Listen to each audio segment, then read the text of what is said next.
साईं मुंहिंजा साईं बादशाहनि जो बादशाह त्रिपाक पाण आहे, पर साईं ज़माने जो को हिकिड़ो बादशाह हो जंहिंजी कहाणी तव्हांखे ॿुधायूं था।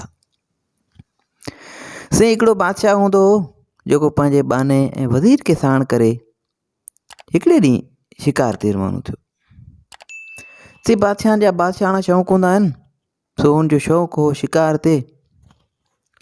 सो हलंदे हलंदे हलंदे हिकिड़े शिकार ताईं वञी पहुता। वञी के जंग में पहुता जिते हिकिड़ो शिकार नज़र चढ़ियनि। पोइ त साईं उन्हनि पंहिंजा घोड़ा खणी उनजे पुठियां छॾिया। साईं बादशाह, वज़ीर ऐं उनजो बानू टई साईं शिकार जे पोयां काहे पिया। साईं घोड़ा डुड़ाईंदे डुड़ाईंदे शिकार त कुझु पंध खां पोइ जंग में किथे ग़ाइबु थी वियो, पर ही टई ॼणा उन साईं शिकार जी ॻोल्हा में डोड़ंदा डोड़ंदा रहिया, तां जो हिक ॿिए खां विछड़ी विया। साईं हिक ॿिए खां टुटी विया, को कहिड़े रस्ते ते वियो, को कहिड़े रस्ते ते वियो। साईं टई ॼणा हर को पंहिंजे मुंहुं घोड़ा डोड़ाईंदे विया। शिकार त ग़ाइबु थी वियो, पर ही पाण खां टुटी विया। तव्हांजो साईं घणी देरि खां पोइ वज़ीर खे बि बादशाह जी ॻणती थी, त बादशाह अलाए केॾांहुं वियो। होॾां साईं बाने खे बि बादशाह जी ॾाढी ॻणती थी पई। सो साईं हुन बि सोचियो त बादशाह अलाए काॾे निकिरी वियो आहे। सो साईं वज़ीर ऐं बानू ॿई साईं पंहिंजे मुंहुं हाणे बादशाह खे ॻोल्हण लॻी विया त बादशाह किथे आहे, वञी बादशाह ताईं पहुचूं। सो साईं केस ॻोल्हण लाइ जंग में जुदा जुदा गस वठी रवाना थिया।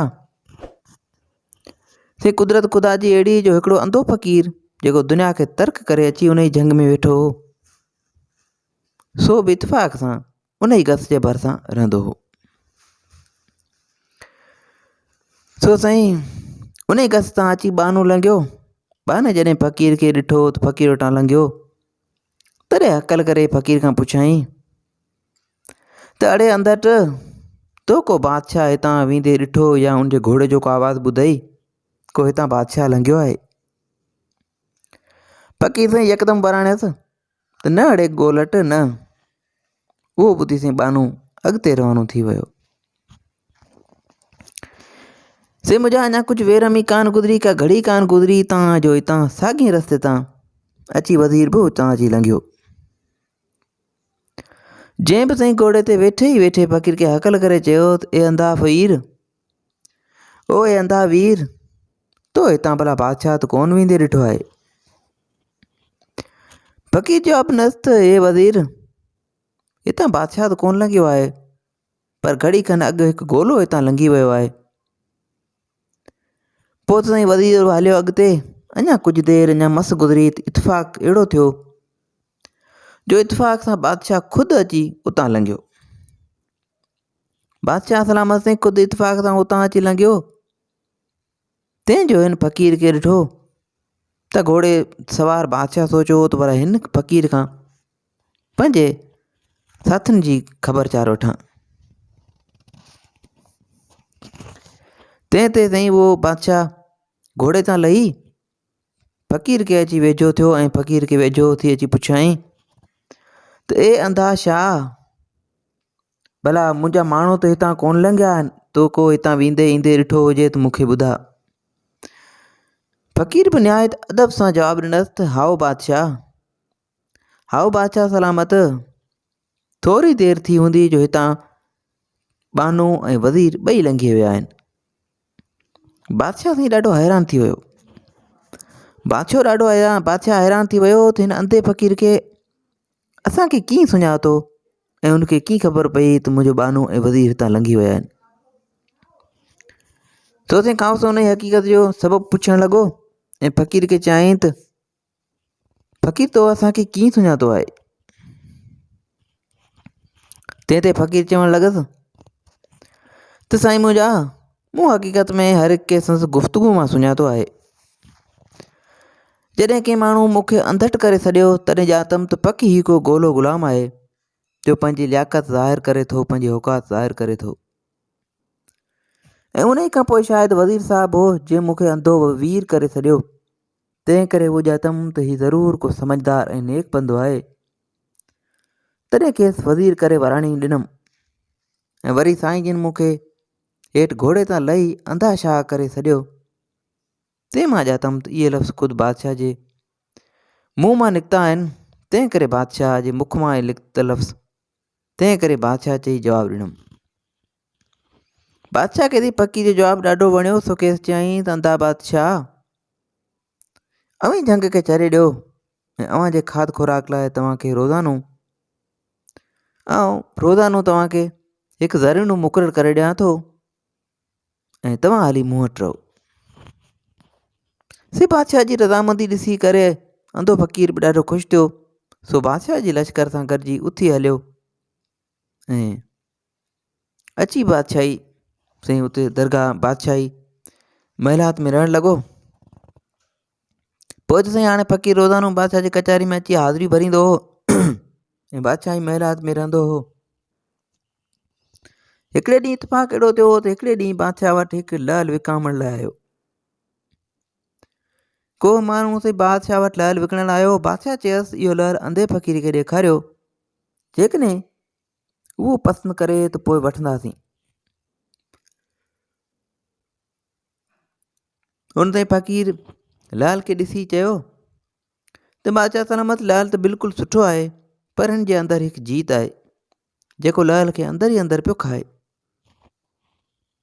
तॾहिं बादशाह फ़क़ीर खां पुछियो त तोखे कीअं ख़बर पई, तो कीअं सही कयो त हिन लहल में अंदरि को जीत आहे?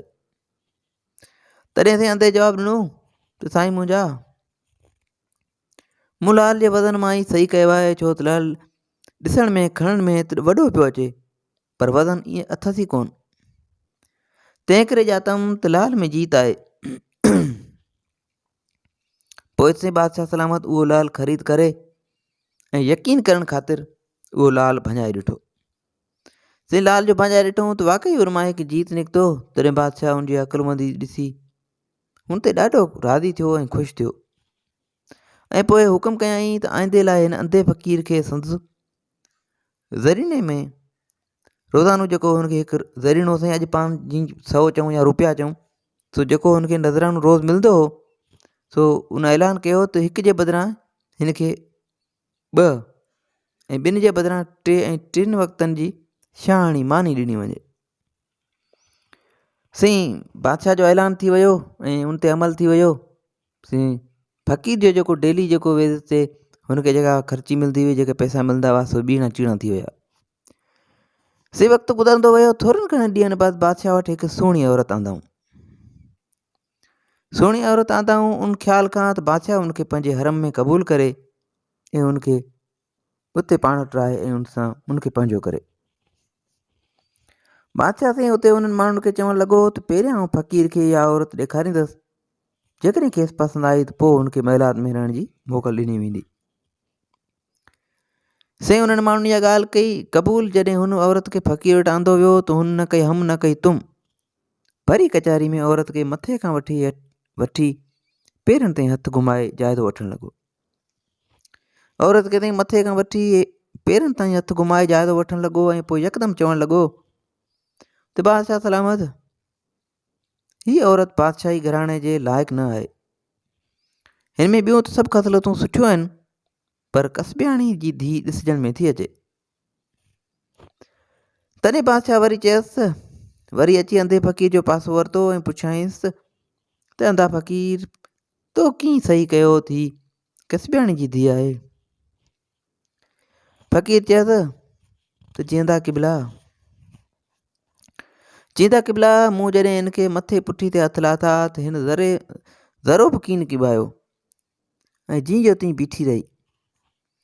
आख़िर बि त आऊं हिकिड़ो बेगानो यगानो ऐं धारियो मर्दु हुअसि, ऐं भला का बि शरीफ़ ऐं ख़ानदानी औरत धारे माण्हू जा हथ ईअं जिस्म ते कीअं पसंदि कंदी? तंहिं में सम्झमि त हिन औरत में अलबत को अहिड़ो बुनियादी असरु ज़रूरु आहे जो को बि उल्को कोन थी करे पक थियमि त हीअ का कस्बियाणी जी धीउ आहे। से बादशाह खे साईं अंधे फ़क़ीर जी इहो जवाबु ॾाढो वणियो ऐं तारीख़ी ऐं मुलाहितो वज़न जवाबु ॾाढो वणियो ऐं हुकुम कयईं त अॼु खां वठी खेसि रोज़ानो 4 रुपया रोकड़ा ॾिजनि। हिन खे साईं उन वक़्त जा 4 रुपया जी हींअर पाण चऊं त रोज़ानो 400 या 4000 रोज़ाना रोकड़ा साईं हिन खे ॾिजनि। बादशाह जो ऐलान करे छॾियो। ते बादशाह जो उहो हुकुम ॿुधण सां ई हुन चयो, हुन अंधे फ़क़ीर चयो, ते बादशाह नाराज़ थीअं त भली थी, पर तूं बि वकीलनि जो को बाबो थो ॾिसजांइ। इंसाफ़ ऐं क़दुरु त तो वटि बि कान्हे। जे सखी मर्द हुजी आहे, इंसाफ़ ॼाणी आहे त मूंखे इनाम सां ढही छॾी आहे। पर ख़ैरु हाणे पंहिंजी मोकिलाणी आहे, ईअं चई बादशाह साईं।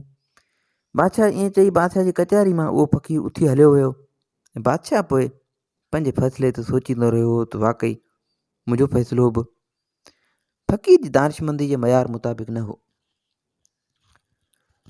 पोइ साईं बादशाह हुन फ़क़ीर खे वरी बि राज़ी करण लाइ पंहिंजा माण्हू मोकिलिया ऐं हुनखे वापसि वाराए वठी आया। ऐं पोइ बादशाह सलामत हुन खां नसीहत भरियूं ऐं अकुल वारियूं ॻाल्हियूं हमेशह लाइ ॿुधंदो रहियो ऐं हुनजो क़दुरु पूरो कंदो रहियो। से मुंहिंजा उमेदु आहे त हीअ कहाणी तव्हांखे पसंदि आई हूंदी। हिन खे सम्झूं वधीक कहाणियूं किसा ॿुधण जे लाइ असांजे यूट्यूब चैनल खे सब्सक्राइब कंदा ऐं फेसबुक पेज खे फॉलो कंदा। दुआनि में यादि रखिजो। अल्लाह हाफ़िज़।